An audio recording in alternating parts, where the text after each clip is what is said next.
మనసులో నమ్ముట కంటే ఎక్కువ నమ్ముట మేలని చెప్పిన మాట నిజమే అని నాకు చాలా వరకు అర్థమవుతుంది. మన పోయిన వారం ఏమైందంటే ఒక భార్య ఉరుకుతున్నది రోడ్ ఏమని ఉరుకుతుంటే ఈయనేం చేసిండు, ఆ భార్య కొరకు ఈయన ఉరుకుతున్నాడు. ఉరుకుతుంటే ఇంకో భార్య వెనకంగా వస్తున్నది. అంతలో ఒక బండి వస్తుంది. వచ్చినప్పుడు ఆ బండి ఏం చేసింది, బర్రెకు తగిలింది. బర్రెకు తగలగానే బర్రె కింద పడిపోయింది. ఆ బాబు కూడా కింద పడిపోయింది. ఎమ్మటి లేచిండు బాబు, బర్రె కూడా ఎమ్మటి లేచిండు. ఈయనేం చేసిండు, ఈయన లేచిండు కదా, ఇంక అబ్బాయి లేచిండు, బర్రె కూడా లేచిండు కదా, బర్రె పోతే దొరకదని పరిగెత్తుకొని దాని వెనక ఉరికిండి. ఉరికి దాన్ని తోలుకొని ఇంటికి వచ్చాను. ఇంటికి వచ్చినాక ఏమైందంటే, వచ్చినాక చాలా సేపటికి వాళ్ళు వచ్చిరు, ముగ్గురు కూరలు వచ్చి ఈయన ఎట్లా పడితే అట్లా తిడుతున్నారు, నీ కళ్ళు కానీ వస్తలు ఇవ్వరాది ఇదని నోటికి వచ్చినట్టు మాట్లాడుతున్నారు. నా మాటలు ఒకటే అనుకుంటున్నా, ప్రభా నువ్వు అవుతున్నావు, ఆరి మాటలు వింటున్నావు, అది చేతలు వింటున్నావు, ఏదైనా వింటున్నావు ప్రభా, నేనైతే ఏం అనలేను అనుకున్నా. నన్ను కూడా ఎట్లా పడితే అట్లా మాట్లాడిందా, సరేలే మాట్లాడుకొని ప్రభు చూసుకుంటాడు అనుకొని ఇంకా మేము ఆలోచించినాం.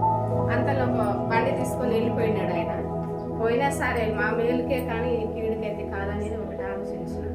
అయితే ఈ రెండు విషయాలలో జరిగిన మేలు ఏంటంటే, మా బండి మాకే ఇచ్చిర్రు, భార్య మంచిగా ఉన్నది. అందులోటి అబ్బాయి కూడా దెబ్బ తాగకుండా అబ్బాయి కూడా ఆరోగ్యంగా ఉన్నాడు. దేవుడు చాలా గొప్ప కార్యం చేసినాడు. ఇది మనుషుల ద్వారా జరిగినదైతే కాదు, ఇది దేవుని ద్వారా జరిగిన కార్యం అని నేను నా హృదయపూర్వకంగా నమ్ముతున్నాను. రెండోటి సంఘ ప్రార్థన, మరి సేవకుల ప్రార్థన దేవుడు ఆలకించిండు. ఈ ప్రార్థన ద్వారా చాలా మేలు కలిగిందని నేను నమ్ముతూ విశ్వసిస్తున్నాము. ఇటు విధంగానే మా భర్త కూడా చాలా ప్రార్థన చేయలేకపోతున్నాడు, వెనకం చేస్తున్నాడు.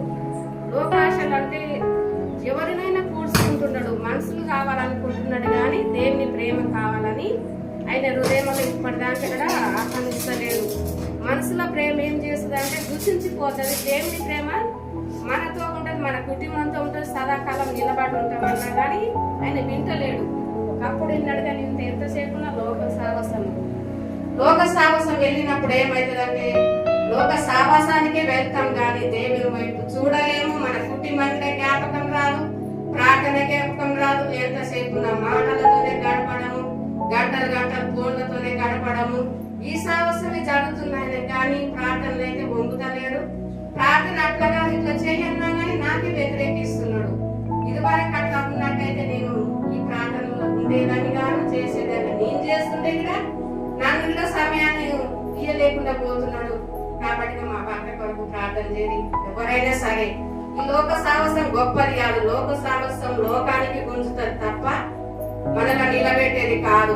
ఈ లోక తాగోడ వేసనమే కానీ, లోక సాహసమే కానీ ఏదిన్నా ప్రతి ఒక్కరు సరిదిద్దుకొని దేవునిలా మోకరించినప్పుడే మన కుటుంబం కట్టబడుతున్నది, మన కుటుంబం జ్ఞాపకం వస్తున్నది, మన సంఘం మన ప్రార్థన అనేది ఎంతవరకు పనిచేస్తున్నది అనేది కూడా మనకు ఒక భయం అనేది తెలుస్తున్నది.